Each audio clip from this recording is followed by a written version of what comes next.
cuando cambia el rojo color del cielo por el blanco color de palomas.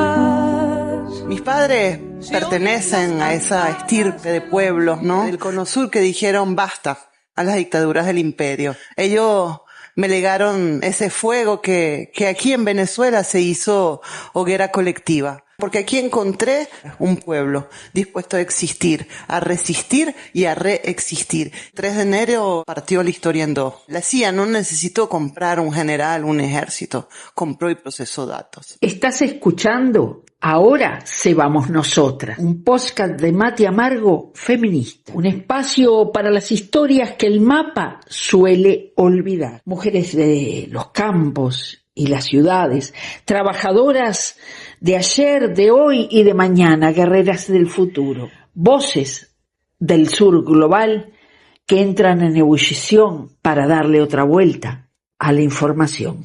Esto es Ahora se vamos nosotras. Soy Julieta García Ríos y hoy conversamos con Jimena González Brocken. La académica y militante bolivariana Jimena González Brocken, quien recientemente asumió la coordinación internacional de la Red de Intelectuales y Artistas en Defensa de la Humanidad, REDH, es la invitada de Ahora se vamos nosotras, podcast que presenta una nueva temporada en 2026 desde Mate Amargo. La frase martiana "patria es humanidad" bien le ciñe a ella.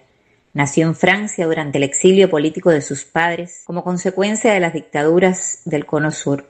Hace 20 años eligió Venezuela como patria. A esa tierra en revolución llegó en 2006 la doctora y magíster en estudios políticos y filosofía de la Universidad de la Sorbona. Antes de hablar de la tierra bolivariana y su situación actual, hablemos, Jimena, de tus padres. ¿Quiénes fueron?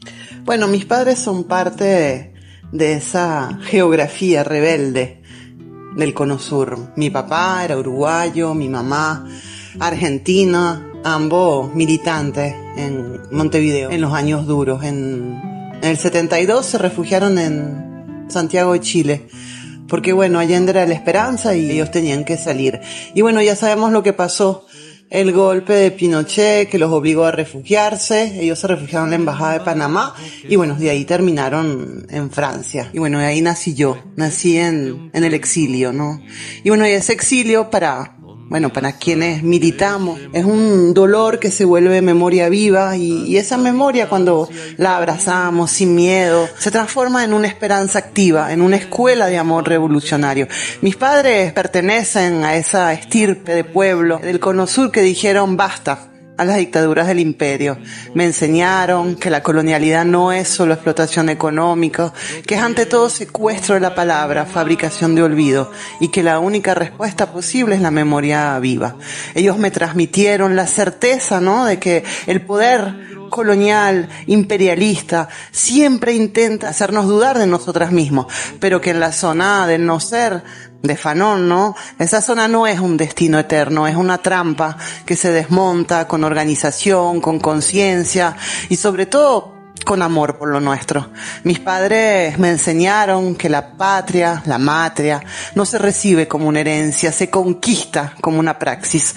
Por eso, cuando años después puse los pies en esta tierra bolivariana, que elegí como mía porque ella también me eligió a mí, supe que mis padres ya me habían dado la única herencia que no caduca.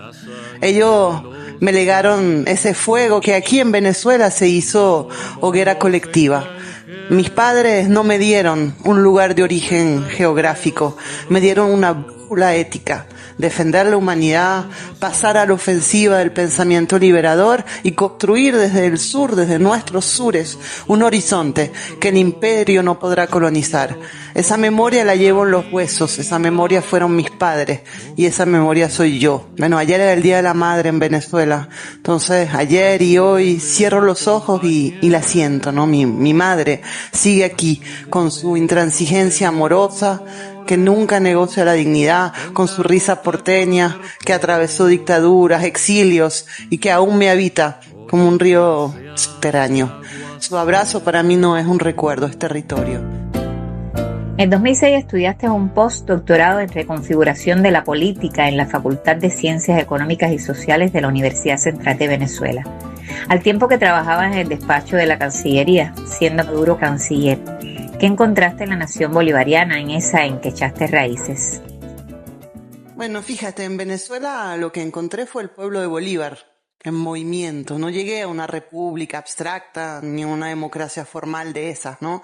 Que se venden en los manuales del norte. Llegué a un proceso que había decidido retomar el hilo de la gesta liberadora, esa que Simón Bolívar soñó en el Congreso Anfictiónico de Panamá hace 2 siglos, ¿no? La unidad de nuestra América como única garantía frente al imperio. En la Universidad Central de Venezuela, en Fases, realicé mi postdoctorado en reconfiguración de la política, pero yo creo que la aula más grande estaba afuera, en los consejos comunales, donde las vecinas diseñaban presupuestos participativos, en las misiones sociales que llevaban alfabetización y salud a los barrios más humildes, en las calles donde el pueblo salía a defenderse cada vez que las élites intentaban quebrarle. Ahí entendí lo que significa el poder constituyente permanente, esa idea de que el proceso no termina nunca, que la revolución no es un punto de llegada, sino una praxis cotidiana. Exactamente como lo enseñó mi comandante Chávez. Y bueno, en el despacho de Cancillería tuve el honor de trabajar cuando Nicolás Maduro era canciller. Ahí aprendí que la diplomacia bolivariana es diplomacia de paz y es diplomacia de los pueblos, que no es protocolo, que no es una retórica vacía, es la defensa de la dignidad de los pueblos del sur con coherencia y valentía. Aprendí que la soberanía relacional, esa capacidad de ejercer la autodeterminación de manera colectiva y coordinada, se materializa en el ALBA, en la CELAC, en los puentes de solidaridad entre Cuba, Palestina, Venezuela, Irán, Líbano. Aprendí que la unidad sur-sur no es un eslogan, sino es una estrategia de autodefensa colectiva. Pero sobre todo yo creo que encontré un concepto que me transformó para siempre, la corresponsabilidad. No como un principio moral abstracto, sino como una práctica cotidiana. La corresponsabilidad es la coactividad que funda lo común, es la certeza de que el poder popular no es una representación, sino un accionar conjunto, una reciprocidad auténtica en el ejercicio político. Bueno, eso yo lo vi en los consejos comunales, como decía, en las asambleas, en la forma en que un pueblo bombardeado por sanciones y agresiones sigue tejiendo redes de trueque, medios comunitarios, escuelas populares. Y bueno, ¿y por qué eché raíces? Bueno, porque aquí encontré lo que el exilio me había enseñado a buscar, un pueblo dispuesto a existir, a resistir y a reexistir. Y aquí entendí que la memoria viva no es un concepto abstracto, es corporal. Se guarda en los gestos, en el caminar de las tejedoras, las sembradoras, es comunitaria. Se teje en los consejos comunales, en las asambleas de mujeres, en las escuelas populares, es relacional. No sigue una línea recta, sino redes de significados donde un ritual, una canción, una marcha contienen siglos de resistencia. Y bueno, y es insurgente porque desafía cada día la versión oficial de la historia. Encontré el horizonte del Estado comunal, ese Estado que no se impone desde arriba, sino que se edifica desde abajo, con consejos comunales, comunas y más adelante esas ciudades comunales, ¿no? Que soñamos como expresión territorial del poder comunal. Encontré al pueblo de Bolívar, ese que no se rinde, ese que en cada batalla renueva el juramento del Monte Sacro. Y bueno, eché raíces aquí porque la patria, la matria no es un certificado de nacimiento, sino es un acto de amor militante. Yo me siento eso, una militante del amor revolucionario.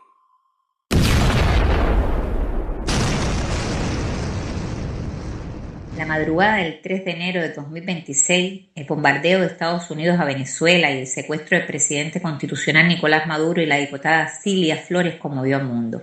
Hay un antes y un después. ¿Qué reflexiones quisieras compartir al respecto? Este es un momento que es duro, que es realmente muy duro. Yo no voy a venir aquí y decirles que todo es fácil, que no hay duda, que no hay preguntas que nos atraviesan el pecho, además las hay y son legítimas y son preguntas dolorosas. Cuando bombardean tu ciudad, cuando secuestran a tu presidente, cuando ves esas imágenes de la destrucción, la primera reacción que tienes es vértigo, ¿no? ¿Qué hacemos? ¿Cómo seguimos? ¿Hasta dónde resistimos? Esas preguntas no son traición, son humanidad. Y la memoria viva nos pide que no nos quedemos en el dolor, que lo transformemos en praxis. Yo creo que el 3 de enero realmente podemos decir que nos partió la historia en dos. El imperio desplegó por primera vez en nuestra región sistemas avanzados de inteligencia artificial para la guerra. No fue la delación de un general ni la rendición de un ejército, como dicen por ahí.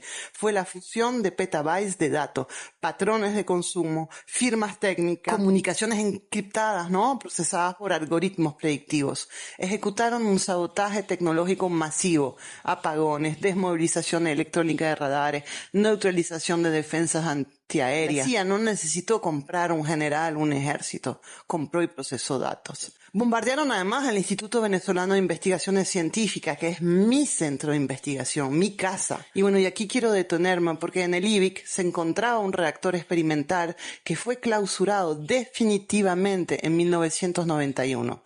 Desde entonces Venezuela había estado solicitando al Organismo Internacional de Energía Atómica la extracción y el traslado del material nuclear restante, que es un material en desuso, sin lograr responsabilización alguna de esos organismos. Luego del bombardeo, ¿no? Y de la catástrofe que hubiera podido ser si lo hubieran dado, logramos como país, ¿no? Con la fuerza de nuestra diplomacia de paz, que este Organismo Internacional de Energía Atómica y el Reino Unido se hicieran por fin cargo del traslado especializado.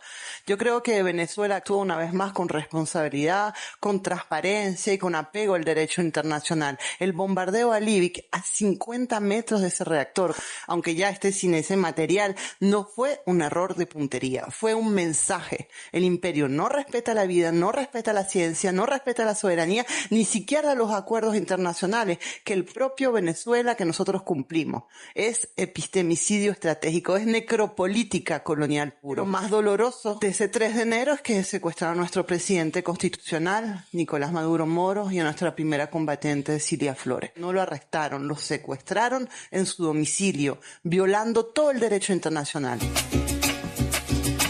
Es importante ver que en medio de todo este panorama tan doloroso, algo hermoso ocurrió. El pueblo no se quedó en sus casas a llorar.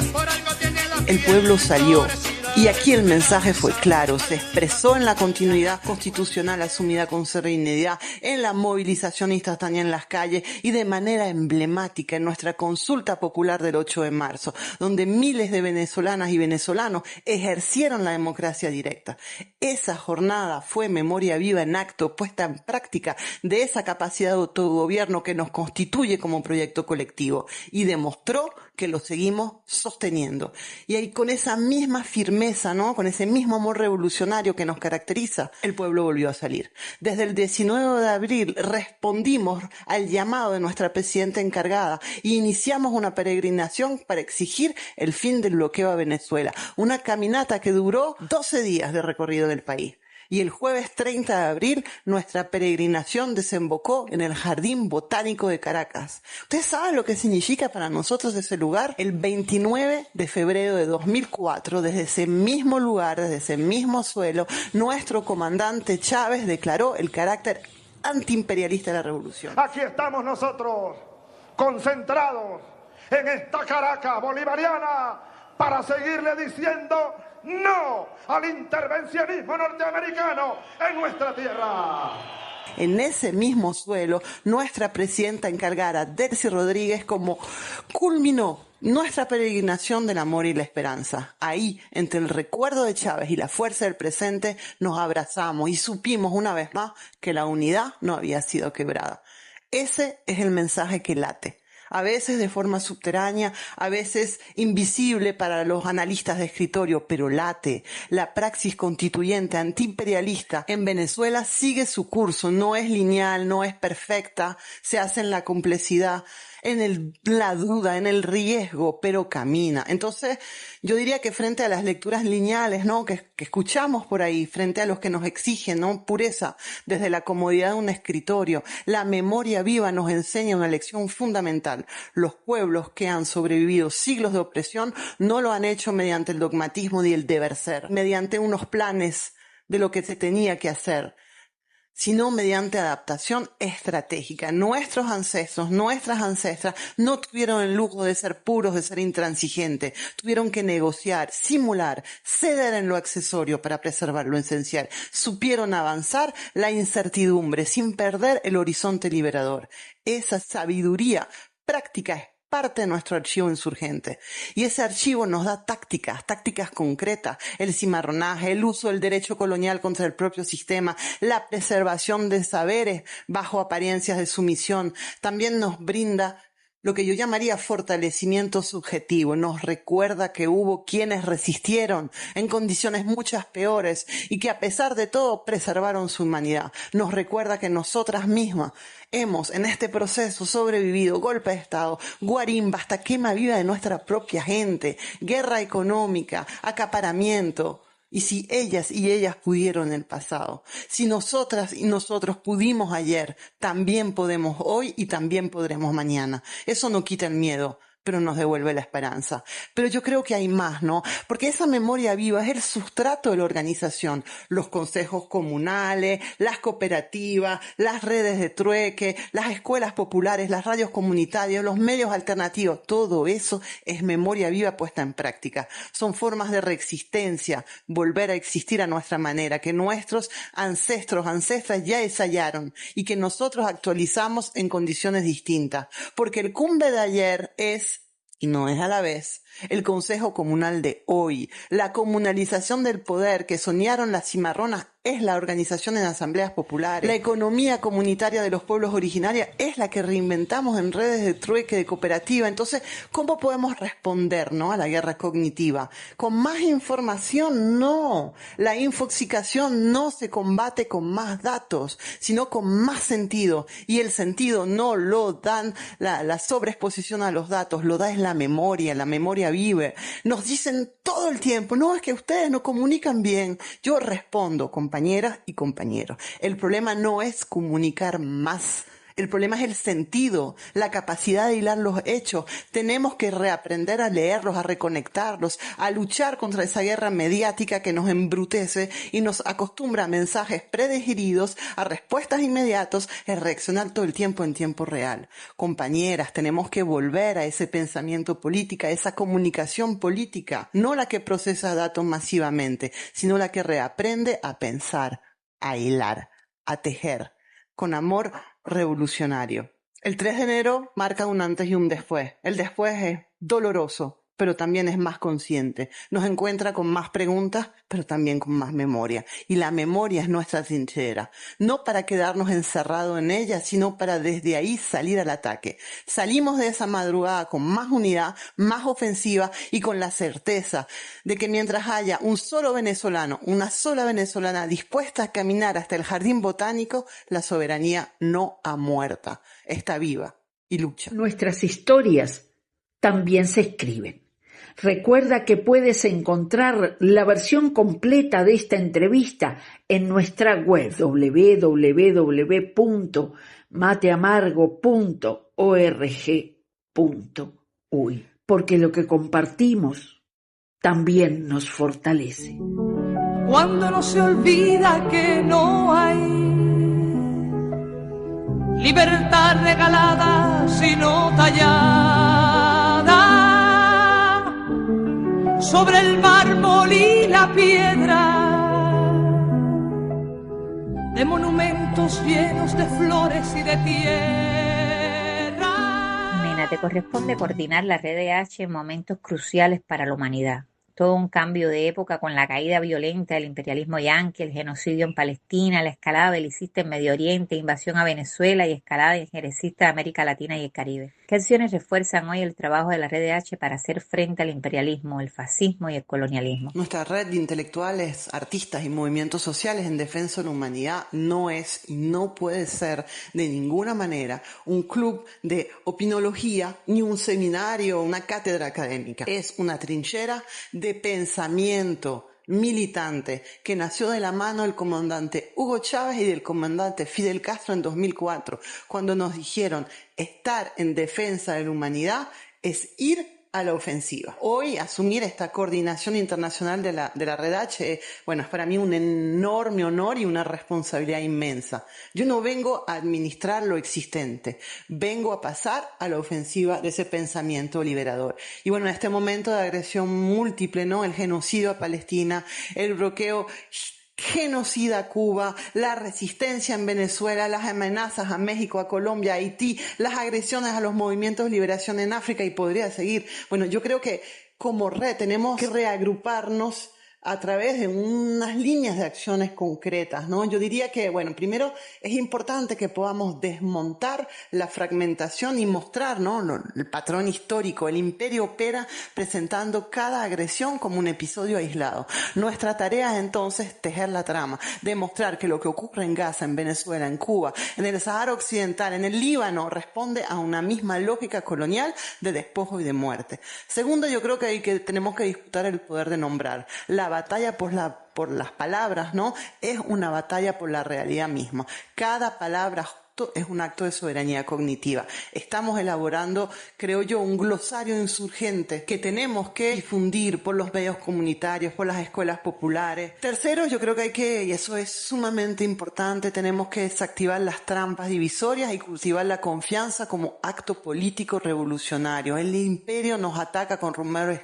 tóxicos, pactos secretos, traiciones, fracturas, esa mentira del uranio regalado, con narrativas que son narrativas de división. Es el divide impera, actualizado en laboratorios de guerra cognitiva. Yo creo que frente a eso tenemos que promover una cultura política de la confianza radical, no ciega, basada en esa memoria viva, no en la ingenuidad. Recordar la historia compartida, el camino compartido, las lealtades demostradas. Cuarto, creo que tenemos que construir infraestructuras propias de soberanía tecnológica y cognitiva. No podemos depender únicamente de las plataformas del imperio para pensar nuestra liberación. Y finalmente, creo que es lo más importante, debemos pensar en pasar a una especie de ofensiva, que podríamos llamar una ofensiva de constituyente continental, ¿no?, para poner esa idea de poder popular como único horizonte. No hay nadie más anticonstitucional, más antilegal, más antiparlamentario y más represivo y más violento y más criminal que el fascismo. Nos encontramos en este momento, ¿no?, frente a una crisis civilizatoria estructural, donde el fascismo resurge con bases populares, montados sobre problemas reales que las democracias liberales y a veces incluso nuestros propios procesos latinoamericanos y caribeños no han podido resolver del todo. Esa inseguridad que el fascismo capitaliza, ¿no?, con su mano duro, la dependencia de políticas monetarias hegemonizadas por bancos centrales alineados con la banca privada, la corrupción estructural que debilita la confianza de ciudadanos. Este fascismo, neofascismo, como se quiera llamar, yo creo que se caracteriza por ese autoritarismo securitario que se monta en figuras personales, en la captura del Estado por élites empresariales, en la remilitarización de la vida pública, en los incentivos ecológicos depredadores, bajo esas energías verdes, bajo ese turismo, ¿no?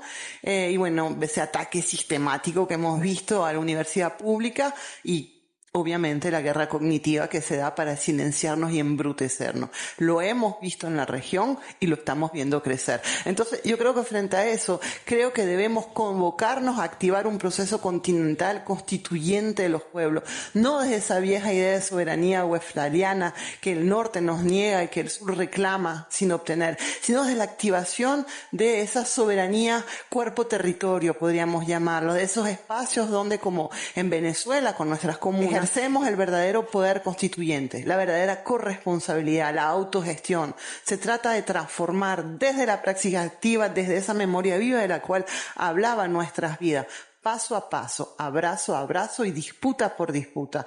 Entonces yo creo que tenemos que poner en movimiento ese sueño de Bolívar, de una Unión Americana, tenemos que rearticularnos, tenemos que unir los pueblos del sur desde abajo, desde las comunidades, desde los movimientos de mujeres, de los pueblos indígenas, de las universidades críticas, desde los gobiernos locales que aún no resisten. Construyamos puentes de solidaridad operativos, insumos críticos, redes jurídicas de defensa, sistemas de alerta temprano y sobre todo construyamos pedagogía popular para desmontar la guerra cognitiva. Eso no lo podemos hacer con un Reels.